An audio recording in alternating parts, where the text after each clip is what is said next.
La première chose qui me frappa fut l'odeur âcre, métallique, semblable à celle de l'encre de chèque fraîchement signée. Elle imprégnait les papiers éparpillés sur la moquette de la chambre d'amis où mon frère avait séjourné. Je me baissai et en ramassai un. Un bordereau de retrait, portant ma signature, sauf que ce n'était pas la mienne. Les chiffres se brouillèrent devant mes yeux lorsqu'ils se fixèrent sur le montant, $20 000. Un autre bordereau se trouvait en dessous. Celui-ci pour $35 000. Ma gorge se serra tandis que je les rassemblais entre mes mains tremblantes. La chambre avait été vidée. La valise que j'avais vue dans le coin la veille avait disparu.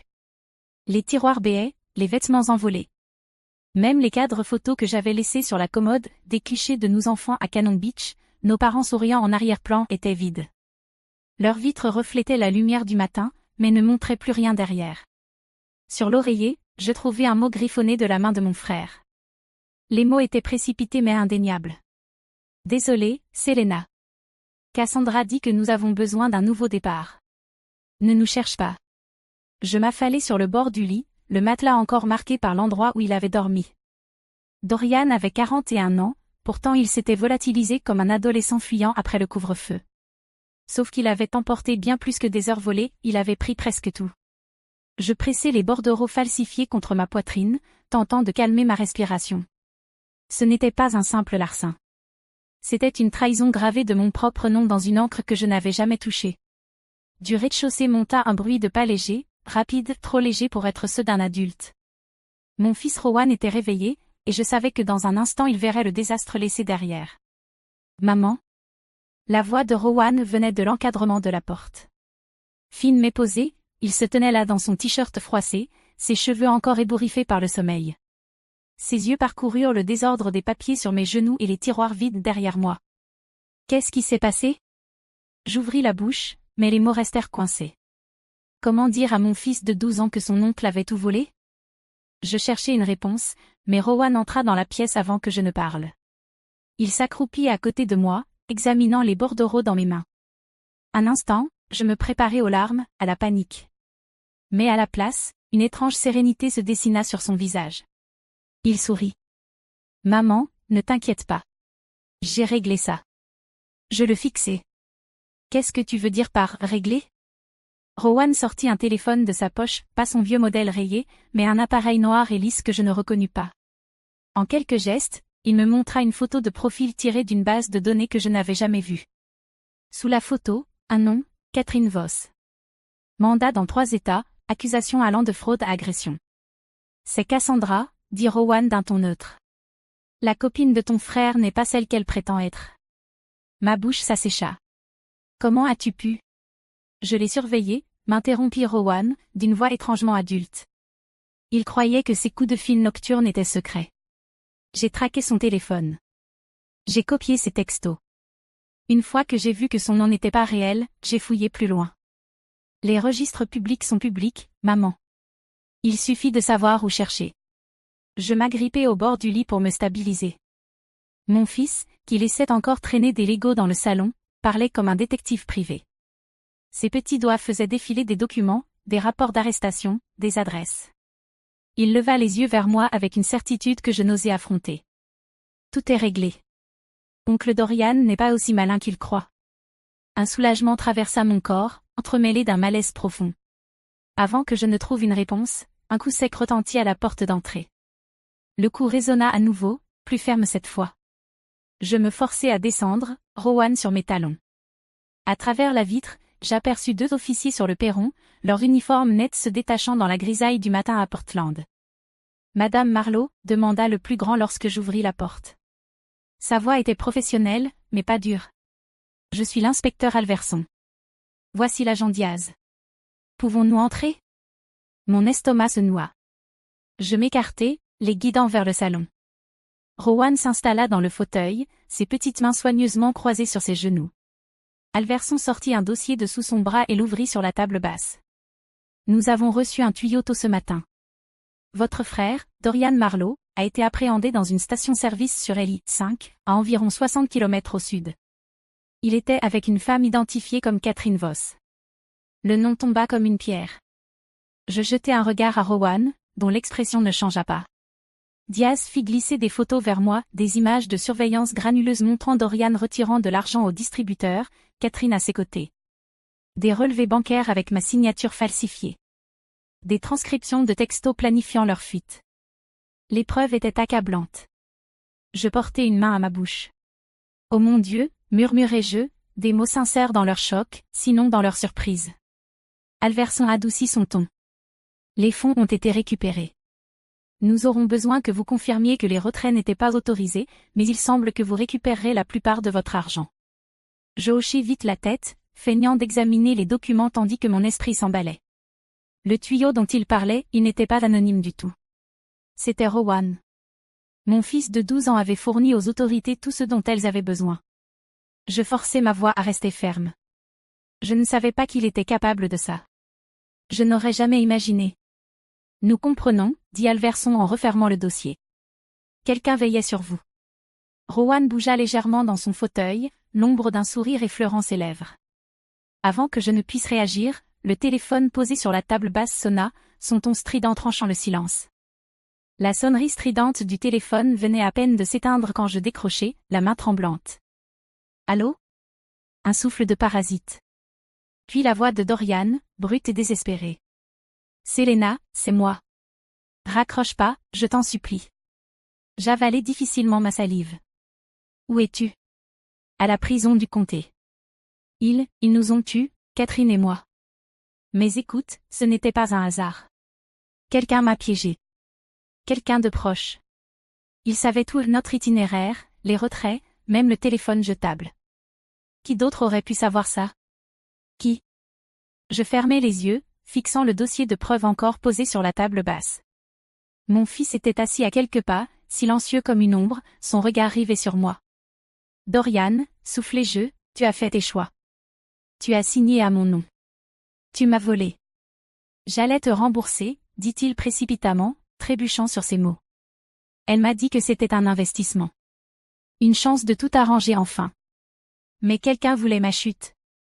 Cassandra est dangereuse, mais ça, c'est plus grand qu'elle. Ma gorge se serra. Chaque instinct criait d'exiger des détails, de lui demander ce qu'il voulait dire exactement. Mais Rowan bougea sur sa chaise, penchant légèrement la tête, m'observant. Je ne sais rien, finis-je par dire, la voix faible mais ferme. Tu devras faire face aux conséquences. Un long silence, puis le bruit d'une forte expiration. Tu ne comprends pas. Il joue avec moi, avec nous. Fais attention. La ligne se coupa. Je reposai lentement le combiné, ma paume humide de sueur. La pièce était silencieuse, hormis le tic-tac de l'horloge murale. Rowan se renversa en arrière, croisant une jambe sur l'autre avec un geste trop adulte. Peut-être qu'elle l'a trahi, dit-il presque légèrement. Les criminels se dévorent entre eux. La simplicité de cette suggestion aurait dû me rassurer, mais au lieu de cela, elle s'enracina dans ma poitrine, froide et lourde, tandis que la lumière de l'après-midi glissait sur les lattes du plancher. Ce soir-là, après le départ de la police et le silence pesant de la maison, je trouvai Rowan assis à la table de la cuisine, un cahier ouvert devant lui. Son stylo glissait avec constance, ses sourcils froncés par la concentration. Il ne remarqua pas ma présence dans l'embrasure de la porte. Devoir, demandai-je, essayant de paraître naturel. Il secoua la tête sans lever les yeux. Une lettre pour l'oncle Dorian. Je pense que ça pourrait l'aider. Je voulus lui dire que ça ne servait à rien, que Dorian ne méritait pas un seul mot, mais le ton calme et déterminé de Rowan m'arrêta. Je le laissai faire, même si un malaise me parcourait la peau. Plus tard, une fois qu'il fut monté, je trouvai la lettre sur le comptoir, soigneusement pliée avec « oncle » écrit sur le devant. Ma raison me disait de la laisser, mais mes mains agirent toutes seules. Je dépliai la feuille et commençai à lire. L'écriture était appliquée, presque adulte, et les mots tranchaient plus fort que je ne l'aurais cru. Cher oncle Dorian, je te pardonne de nous avoir volés. Je te pardonne d'avoir choisi une criminelle plutôt que ta famille. Mais le pardon ne signifie pas l'oubli. La prison a des règles. Tu n'as jamais aimé les règles, mais peut-être qu'elles t'enseigneront enfin. Ta place est là-bas, parce qu'ici dehors, tu ne fais que blesser ceux qui tiennent à toi. Ma poitrine se serra. Les lignes suivantes me glacèrent encore davantage. Si jamais tu essaies de revenir pour faire du mal à maman ou à grand-mère, si tu songes encore à nous prendre quelque chose, je terminerai ce que tu as commencé. Tu as passé toi-même la corde autour de ton cou en falsifiant sa signature. Je m'assurerai seulement qu'elle tienne. Je reposai la lettre, les mains tremblantes. Ces mots n'avaient pas été écrits par un garçon de 12 ans. Ils avaient été forgés par quelqu'un qui savait comment blesser, comment dominer. Un pardon drapé de menaces.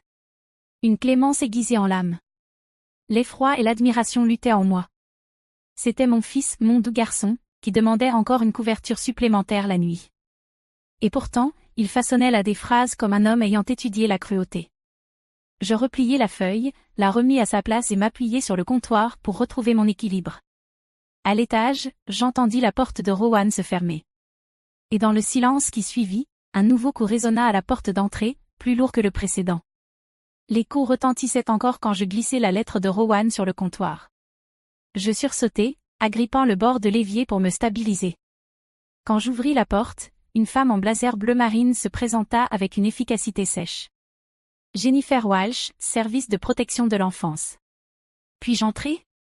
Ma gorge se dessécha. Bien sûr, soufflai-je, en m'écartant. Elle tenait un clipboard, son sourire professionnel mais acéré. Nous avons reçu un signalement concernant le bien-être de votre fils. Avec l'arrestation récente de votre frère, il est de routine que nous procédions à une vérification. Je jetai un coup d'œil à Rowan, qui venait d'apparaître en haut des escaliers.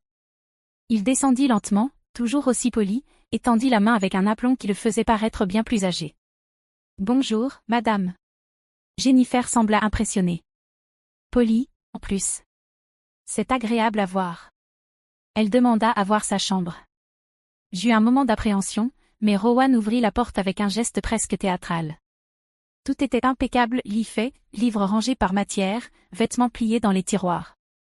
Son ordinateur portable était fermé sur le bureau, une rangée de crayons taillés alignés à côté. Jennifer prit des notes, hochant la tête. Impeccable. Vous pouvez être fière, Madame Marlowe. Rowan répondit à ses questions avec aisance, à propos de l'école, de ses amis, de la façon dont il vivait l'arrestation de son oncle. Ses mots étaient équilibrés, ni défensifs, ni appris par cœur, juste assez de détails pour paraître naturels. Parfois je me sens triste, admit-il doucement. Mais maman veille toujours à ce que j'aille bien. Le visage de Jennifer s'adoucit. C'est une façon très saine de l'exprimer. Lorsqu'elle eut terminé, elle rayonnait presque. Votre fils est l'un des enfants les plus équilibrés que j'ai rencontrés dans une telle situation. Je vais rédiger un rapport positif, il est peu probable qu'un suivi supplémentaire soit nécessaire. Je fis un sourire forcé, la remerciai et la raccompagnai.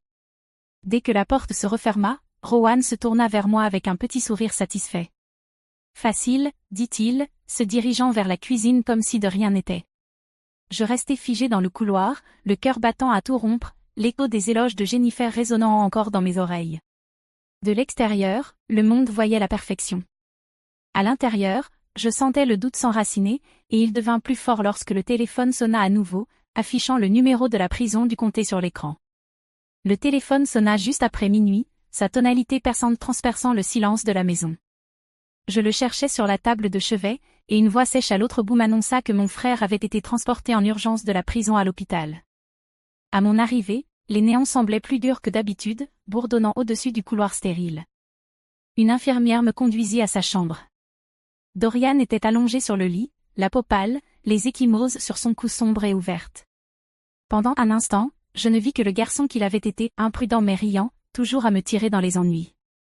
Puis l'homme qui avait vidé mes comptes revint en force dans mon esprit. Ses paupières s'ouvrirent en battant. Selena, rocatait-il, chaque mot raclant sa gorge. Tu dois écouter. Surveille ton garçon. Il m'a surveillé. Je m'accrochais à la barre du lit pour me stabiliser. Tu es faible.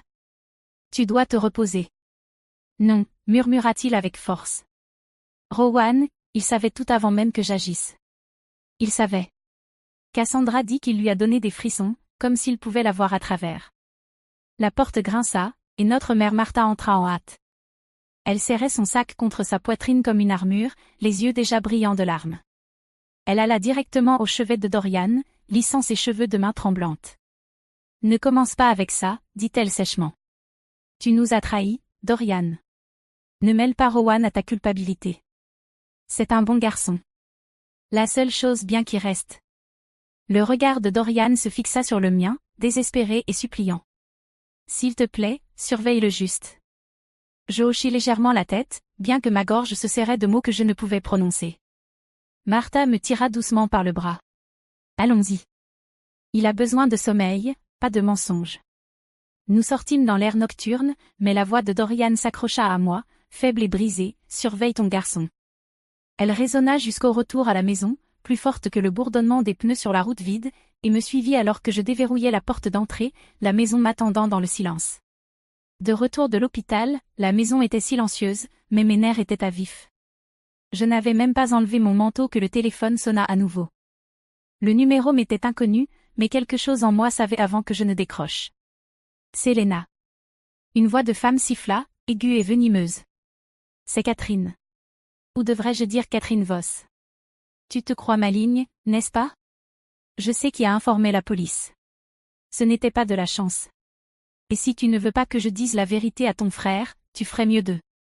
Le téléphone fut arraché de ma main avant qu'elle ne puisse finir. Rowan, soudain à mes côtés, pressa le combiné contre son oreille. Sa voix était calme, presque amusée. Si tu savais vraiment quelque chose, tu n'appellerais pas depuis un téléphone jetable au milieu de la nuit. Tu serais en train de fuir ce que, d'ailleurs, tu devrais faire. Il y eut une pause à l'autre bout, puis un juron étouffé avant que la ligne ne se coupe. Rowan me rendit le téléphone, le visage impassible. Elle bluffe, maman. Les arnaqueurs essaient toujours de faire peur. C'est leur spécialité. Je hochai la tête, bien que mon cœur battait toujours à tout rompre. Comment as-tu su que c'était elle? Il haussa légèrement les épaules, trop légèrement. Qui d'autre appellerait? Ne t'inquiète pas, elle n'a rien. Mais pendant l'instant le plus bref, juste avant que son masque ne se replace, je l'aperçus. Quelque chose qui scintillait dans ses yeux. La panique. Pas longtemps, pas fort, juste un éclair derrière la tempête. Puis c'était parti, remplacé par la confiance calme qu'il affichait toujours. Tu vois? Rowan sourit, se dirigeant déjà vers la cuisine. C'est réglé. Je restais figé dans le couloir, le téléphone lourd dans ma main, le silence pesant. À l'étage, le plancher craquait sous ses pas, et je ne savais pas si ce son me rassurait ou rendait les murs plus fins. La maison était tranquille, hormis le bourdonnement du réfrigérateur. Je me dirigeais vers la cuisine, agité, incapable d'évacuer la voix de Catherine de mon esprit. Sur le comptoir, le carnet de Rowan, à moitié enfoui sous une pile de courrier. Je le tirai pour ranger, mais la page s'ouvrit d'elle-même. Ce n'était pas des devoirs. C'était un échiquier dessiné en carré soigné, chaque pièce esquissée avec précision. Les pions avaient été avancés à travers le plateau, chacun promu en reine. Le roi, acculé, n'avait aucune échappatoire. Un frisson me parcourut. Tu as trouvé quelque chose d'intéressant? La voix de Rowan venait de l'embrasure de la porte. Il entra, pieds nus silencieux sur le carrelage, l'expression indéchiffrable. Je levai le carnet. Qu'est-ce que c'est? Il pencha la tête, m'observant. C'est de la stratégie, maman. Position de fin de partie. Les pions ne sont pas faibles s'ils continuent à avancer. Ses yeux brillaient. La famille, c'est ce que tu protèges, pas ce que tu pardonnes. Je reposai le carnet, forçant ma voix à rester stable. Rowan, tu as 12 ans. Tu n'es pas censé porter le poids des péchés de tout le monde sur tes épaules. Tu dois en parler à quelqu'un, un conseiller. Il doit y avoir des limites. Pour la première fois, son masque vacilla légèrement. Il me regarda, quelque chose de dur scintillant sous la surface, puis il sourit avec aisance. Si c'est ce que tu veux, d'accord, j'irai. Je dirai tout ce qu'il faut. Ce n'est pas ce que je voulais dire, dis-je vite. Je veux que tu sois honnête. Que tu te sentes encore comme un enfant. Son sourire persista, mais ses mots me tranchèrent comme du verre. Je peux faire ça, maman. Tant que personne ne nous menace à nouveau. Le ton détaché me serra la poitrine parce que je savais que ce n'était pas une promesse. C'était une condition. Je ramassai le carnet et le glissai dans un tiroir, les mains tremblantes, tandis que Rowan se servait un verre de lait comme si rien ne s'était passé. Le bruit de la porte d'entrée s'ouvrant rompit le silence, et la voix fatiguée de ma mère résonna dans le couloir. Le lendemain matin, l'odeur des pancakes flottait dans la maison. Je me dirigeai vers la cuisine pour trouver Rowan près de la cuisinière, retournant des cercles dorés sur une assiette, tandis que ma mère était assise à table, rayonnante comme si rien n'avait fissuré notre monde. Il avait l'air du garçon qu'il était censé être, pieds nus, cheveux en bataille, fredonnant faux. « Bonjour, maman, dit-il en glissant une assiette vers moi. Le café est prêt aussi. Je fis un sourire forcé, mais la nuit précédente pesait lourd dans ma poitrine. À l'aube, l'hôpital avait appelé. Dorian voulait que je vienne.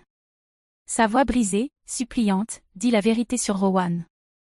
Il suppliait, s'il te plaît, Selena, avant qu'il ne soit trop tard. Je m'assis à son chevet, entendant le même refrain désespéré qu'il avait murmuré auparavant. Mais en le regardant, vaincu, enchaîné par ses propres choix, je réalisais que révéler Rowan ne le sauverait pas. Cela ne ferait que déchirer ce qu'il restait de notre famille. De retour à la maison, je montai la lettre de Rowan à l'étage et la glissai dans le coffre-fort ignifuge où nous gardions les actes de naissance et les papiers d'assurance. Je tournai la clé lentement, le clic de la serrure sonnant définitif. La lettre resterait cachée, comme la vérité.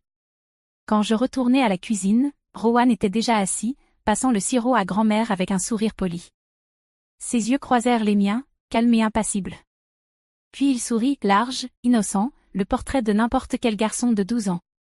Je m'assis en face de lui, le goût des pancakes se changeant en cendres dans ma bouche, et me répétais que le silence était protection. Même si je me demandais quel jeu mon fils pourrait jouer ensuite.